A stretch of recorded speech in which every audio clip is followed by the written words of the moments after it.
Imagine for a moment you are standing in a vast library that contains the entire knowledge of the Western world. You believe you know the story of its central figure. You've heard about his life, his miracles, his death, and his resurrection. But what if I told you that the most important chapter was torn out? That the book containing his core direct teachings was sealed away and buried for 16 centuries? What if there was a fifth gospel? A gospel that tells no story at all, no nativity, no healing miracles, no crucifixion, no resurrection? What if this gospel contained only the secret, raw, and challenging sayings of Jesus himself, recorded by one of his closest disciples? And what if those teachings were so radical that, once heard, they had the power to change everything you thought you believed about faith, about the church, and about yourself? This is not a hypothesis. This is the true story of a text that was declared heretical, ordered to be destroyed, and buried beneath the sands of the Egyptian desert. A text that the powers of the time believed the world should never be allowed to read. Our story begins in December 1945. A farmer named Muhammad Ali al-Saman was digging near the towering cliffs of Jabal al-Tarif. He wasn't searching for lost truth. He was just looking for fertilizer for his fields. But destiny had another plan. The blade of his mattock struck something hard, not stone, but pottery. What he found was a massive, carefully sealed clay jar. Inside could be gold, a forgotten treasure, but it could also contain a times jinn asterisk, an imprisoned spirit, according to local legend. After a moment's hesitation, curiosity won out over fear. He smashed the jar. No gold, no curse escaped. Instead, spilling onto the sand was a forgotten library, 13 leather-bound books containing 52 ancient texts that no living person had ever seen. And among them was one book that would shake the foundations of modern Christianity. Its title was simple: The Gospel of Thomas. As scholars began to translate the ancient Coptic script, they couldn't believe their eyes. These were not familiar comforts. These were challenges, spiritual riddles, direct teachings from the living Jesus. Teachings like, asterisk, split a piece of wood and I am there. Lift a stone and you will find me there. Asterisk. And asterisk, the kingdom is inside of you, and it is outside of you. Asterisk.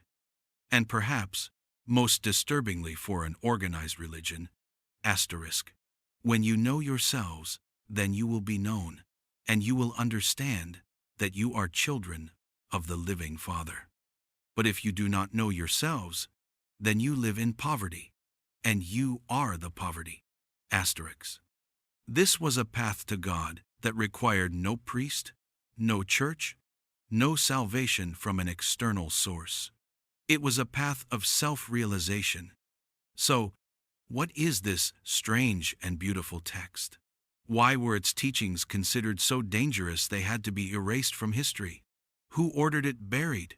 And most importantly, what does it reveal about the real Jesus that the church never wanted you to know? To understand the danger of this book, you must first forget everything you know about what a gospel is supposed to look like. Set aside the images of singing angels, wise men following a star, or an empty tomb at dawn. The Gospel of Thomas has none of that. There is no story of a nativity in Bethlehem, no account of healing the sick or walking on water, no Last Supper, no betrayal in the Garden of Gethsemane, and no dramatic crucifixion on Golgotha. The entire narrative structure that defines Christianity has completely vanished. Instead, there is only a voice, 114 sayings, presented in no clear order. It is not a biography. It is a spiritual toolkit. A direct, unfiltered record of what Jesus taught in his most private moments to those deemed ready to hear. Consider this. Take one of Jesus's most famous parables, the parable of the mustard seed. In the Gospels of Matthew and Luke, the story is familiar. The mustard seed is the smallest of seeds, but when it grows, it becomes the largest of garden plants, where the birds of the air come to nest. For thousands of years, this story has been interpreted as a prophecy of the church. Starting from a small group of disciples, it would grow into a great and all-encompassing global institution. But in the Gospel of Thomas, saying 20, the story takes a subtle but world-shattering turn. Jesus says, asterisk, "The kingdom of heaven is like a mustard seed. It is the smallest of all seeds. But when it falls on tilled soil, it produces a great branch and becomes a shelter for the birds of the sky." Asterisk. Do you see the difference? In the biblical Gospels, the mustard seed becomes the times largest of plants asterisk, implying dominance and organized power.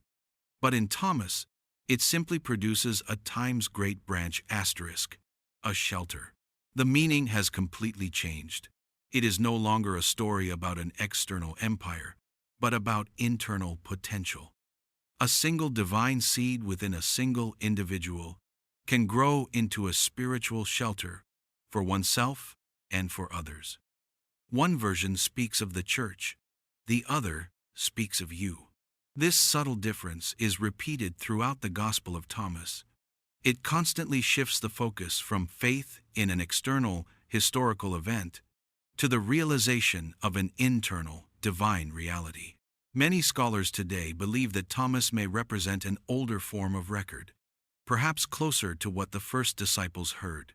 They theorize about the existence of a Q source, a collection of Jesus' sayings that circulated even before the narrative Gospels were written. For decades, Q was just a theory. But then, the jar at Nag Hammadi was opened, and there it was, a gospel of pure sayings, a pristine echo from the past. So if this gospel is not the story times of times Jesus, but the teachings times from times Jesus, what are those teachings? What is the secret knowledge, the times gnosis asterisk, that was deemed so dangerous it had to be silenced?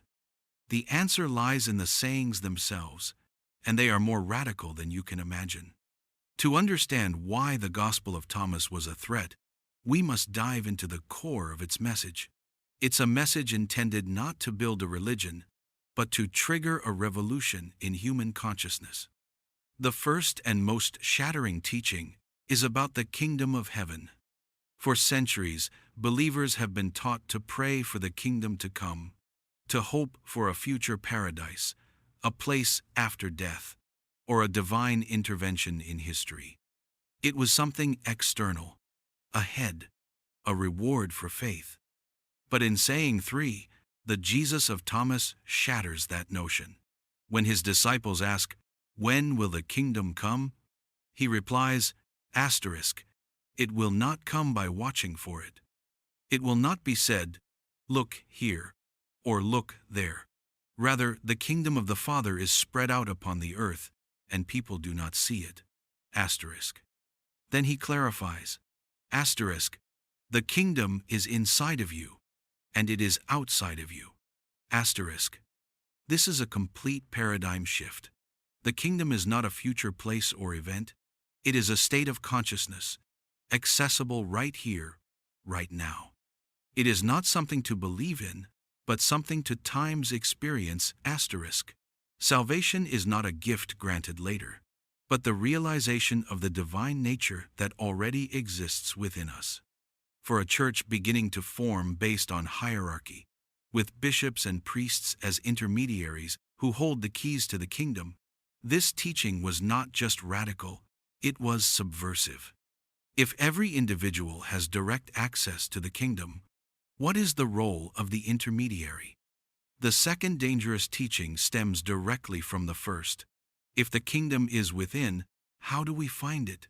The answer from Thomas is absolute. Through times, gnosis asterisk, or the knowledge of oneself.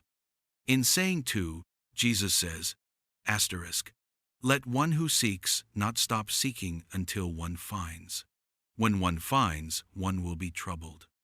When one is troubled, one will be astonished, and will rule over the all. Asterisk. The journey is an inner one. The climax is not an act of submission to faith, but a moment of astonishment at the discovery of one's true nature.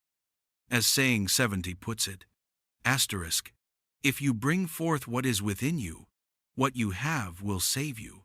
If you do not have that within you, what you do not have will kill you. Asterisk. This places spiritual responsibility entirely in the hands of the individual. Salvation depends not on believing a creed, but on the courageous work of confronting and knowing oneself. For an institution seeking to unify believers under a single, common set of beliefs, this emphasis on personal experience was a direct threat to unity and control.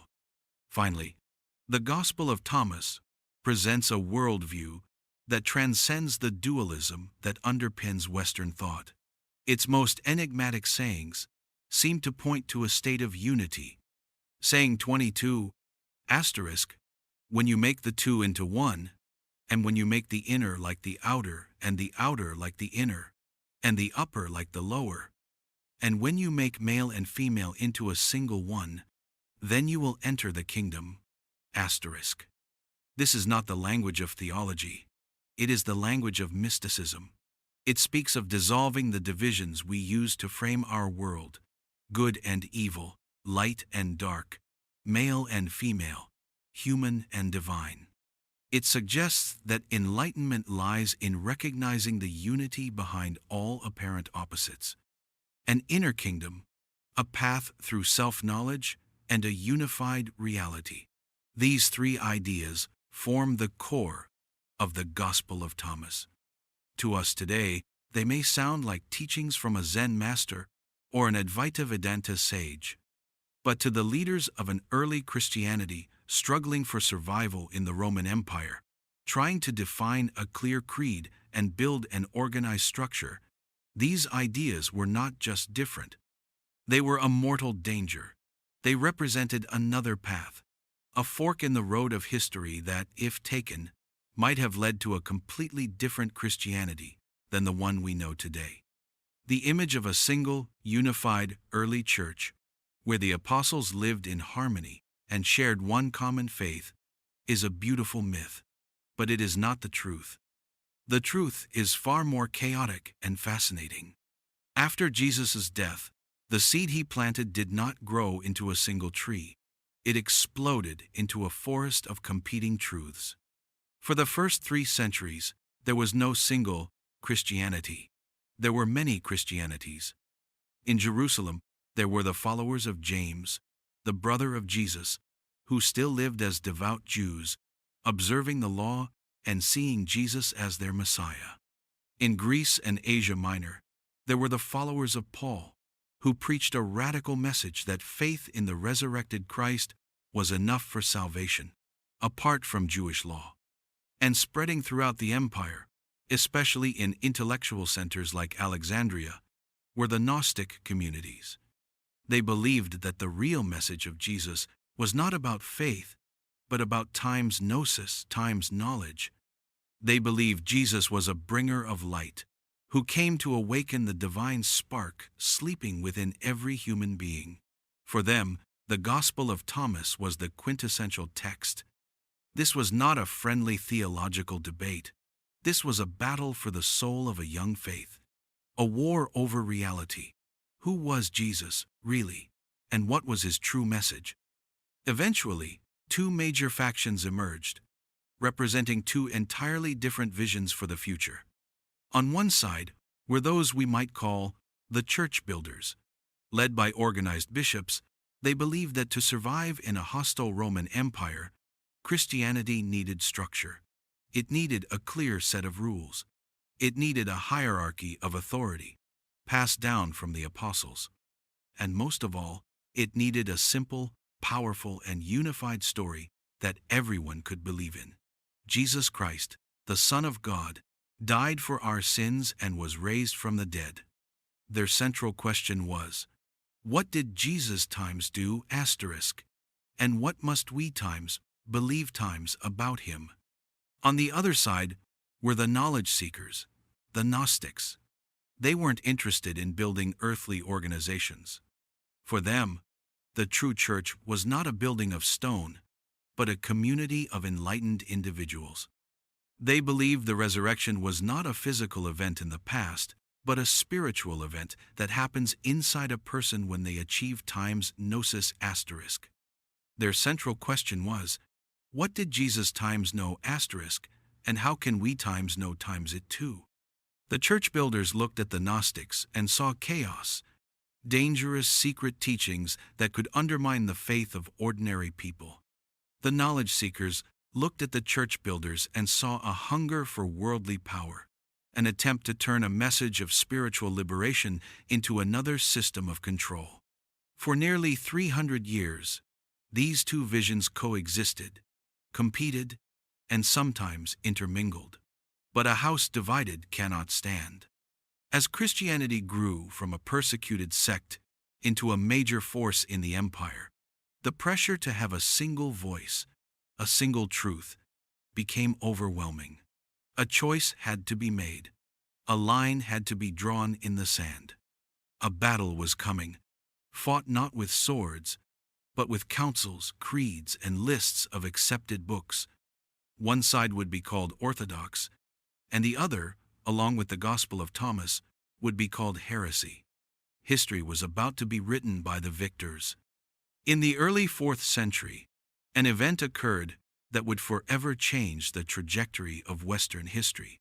The Roman Emperor, Constantine, converted to Christianity. But this pragmatic emperor was not interested in complex theological debates or paths of personal enlightenment. He saw in Christianity something he needed more than anything else: a social glue, a unifying faith that could bind together a fracturing empire. However, the forest of competing truths he found was a problem. An empire could not be built on a faith that had dozens of different versions. Constantine needed a Christianity that was organized, predictable, and controllable. He needed one church, one faith, one king in heaven, just as there was one emperor on earth. So, in the year 325 AD, he summoned bishops from across the empire to the city of Nicaea. Officially, it was a council to resolve theological disputes. In reality, it was the most consequential corporate board meeting in history. The goal was not to discover the truth, but to decide the truth. At Nicaea, and in the decades that followed, the foundation of Orthodox Christianity was forged. A single creed was drafted, stating exactly what believers must believe about the nature of Christ. A single power structure was solidified, placing bishops as the undisputed successors of the apostles. And most importantly, a single authorized list of books began to be formed, a biblical canon. This process was not just one of selection, it was one of elimination. To have a set of right books, there had to be a set of wrong books. To have inspired gospels, there had to be heretical gospels. A line was drawn, and the Gospel of Thomas, with its emphasis on personal enlightenment and the inner kingdom, was on the other side. The decisive moment came in the year 367 A.D. Athanasius, the powerful bishop of Alexandria, ironically, a hub of Gnostic thought, wrote an Easter letter to all the churches and monasteries under his authority. In that letter, for the first time in history, he listed the exact 27 books that we know today as the New Testament.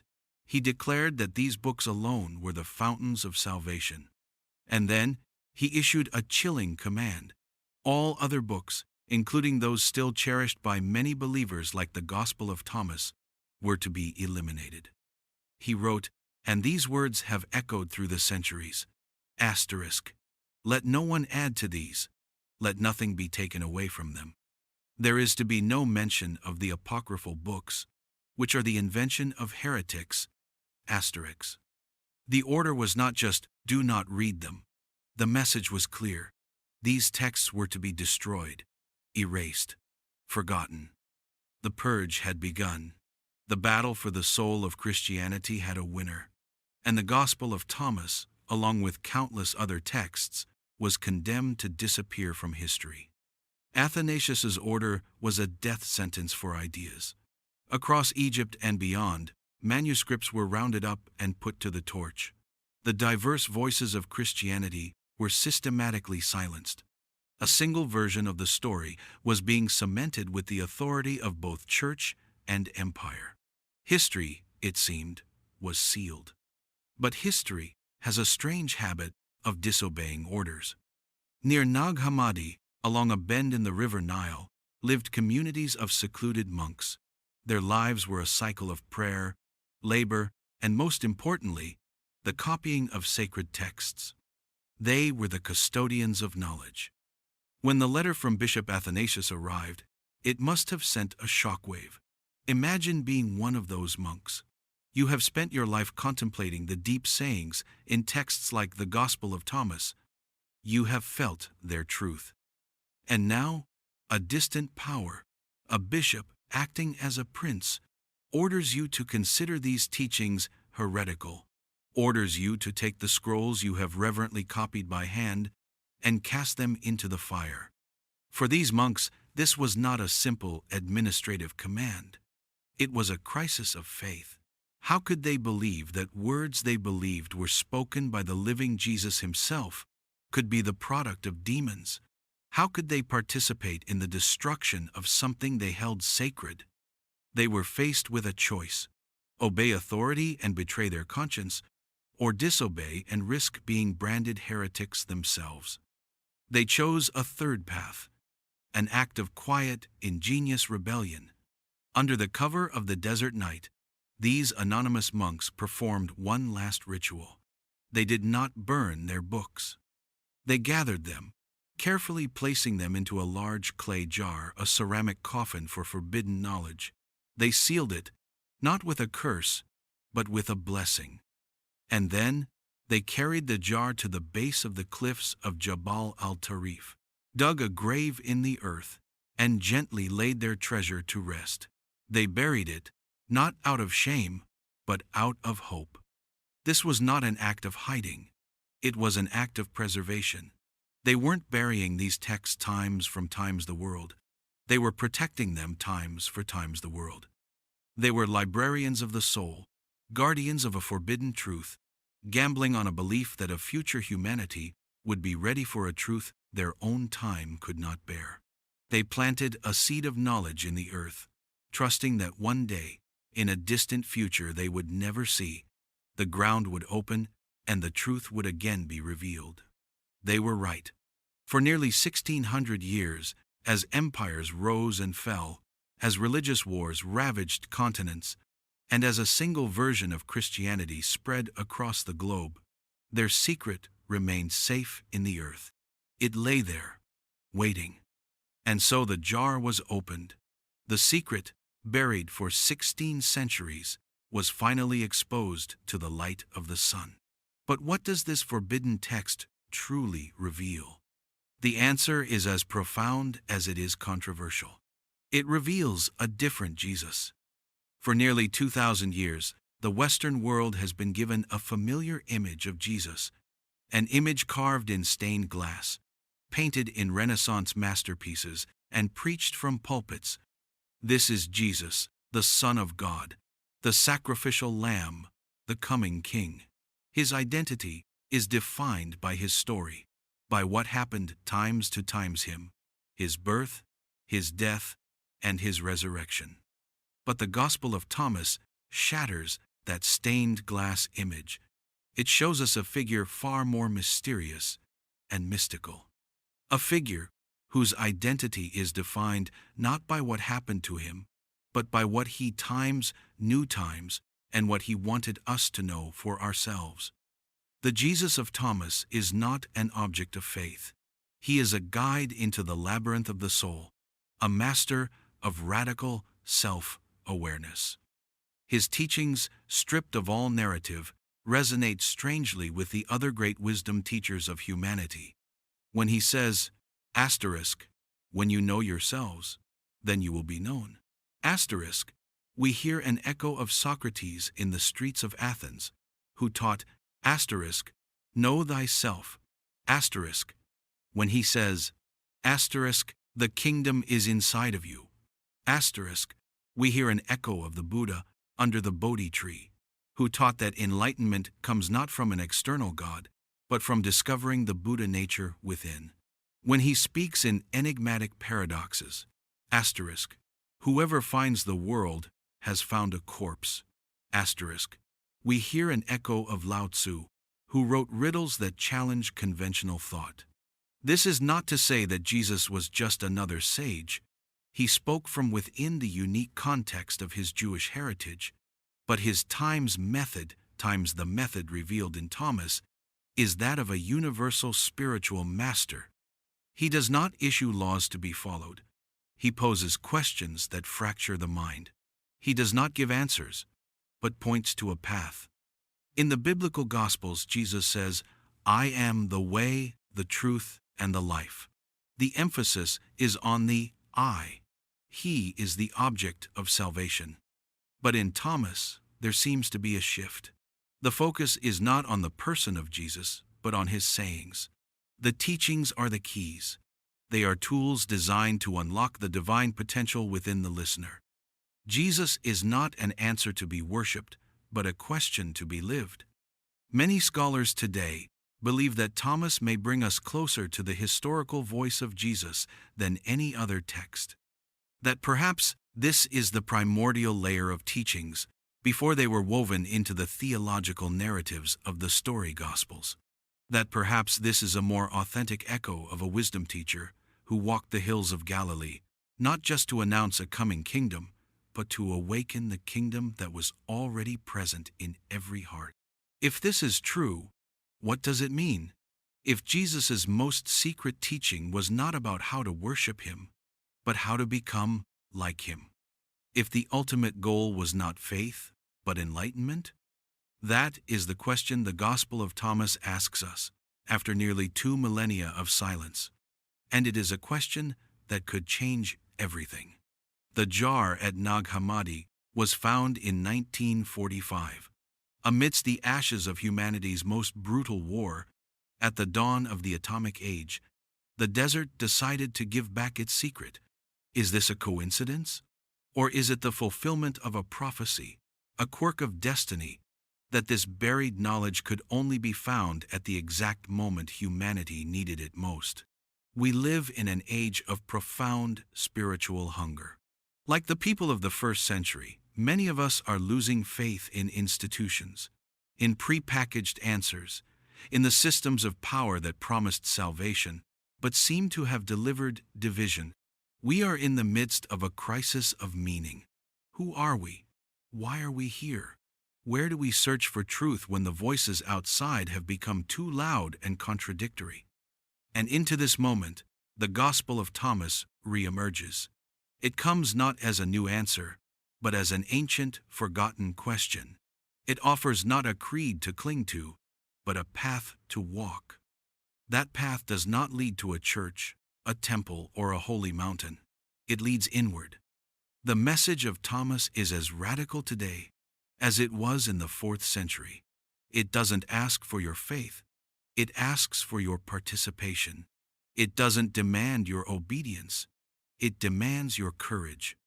It says that you need no intermediary to connect to the divine. You need no one to grant you salvation. Because the seed of salvation, the kingdom, is already within you. You are not a fallen sinner waiting to be rescued. You are a divine spark, asleep, waiting to be awakened. This is not a replacement for the Christianity we know. It is its completion. It is the missing music, the forgotten harmony that makes the symphony whole. It is the 5th gospel, one written not on paper, but in the heart of every human being. Those rebel monks in Egypt did not bury that text to protect the past. They buried it for the future. They buried it for us. Their act of preservation was a message in a bottle, thrown into the ocean of time. trusting that one day, kindred souls, seekers of the same knowledge, would find it. We are their legacy. We are the ones they were waiting for. The story of the Gospel of Thomas is not just about history. It is about your own heritage. It is an invitation to take up the greatest search a human being can undertake, the journey of self-discovery. Because, in the end, the most secret message of Jesus, the teaching that was erased, is also the simplest promise. Asterisk, the kingdom is inside of you, and it is outside of you. When you know yourselves, then you will be known. Asterisk. Our investigation ends here, but your journey is just beginning.